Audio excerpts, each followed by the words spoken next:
I'm Glenna Marshall, and the verse that changed my life is Galatians 3:3. And it says, "Are you so foolish? Having begun by the Spirit, are you now being perfected by the flesh?" And I know that's a weird verse to pick as a verse that changed your life, but I used to think that my salvation was a work of the Spirit, a miracle that the Lord did in my life, but that my sanctification was up to me, and that I sort of had to bootstrap my way from the time I believed in Jesus until I see him face to face.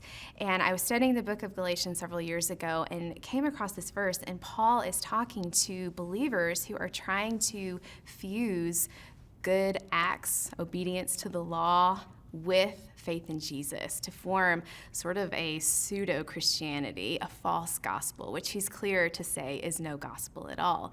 And so what he's saying to the Galatians is, the Lord has saved you by grace through faith. This is a miraculous work of the Spirit, and your sanctification is also a miraculous work of the Spirit. So while we obey the Lord and we take hold of the means of grace that he has given us to remain faithful to him, we are not in any way doing this on our own. There is no bootstrapping our way through our sanctification. This is a work of the Spirit, and that's such a relief to know that it is grace from top to bottom, and that it is the Lord who is at work in our lives, who is shaping us to be like Jesus.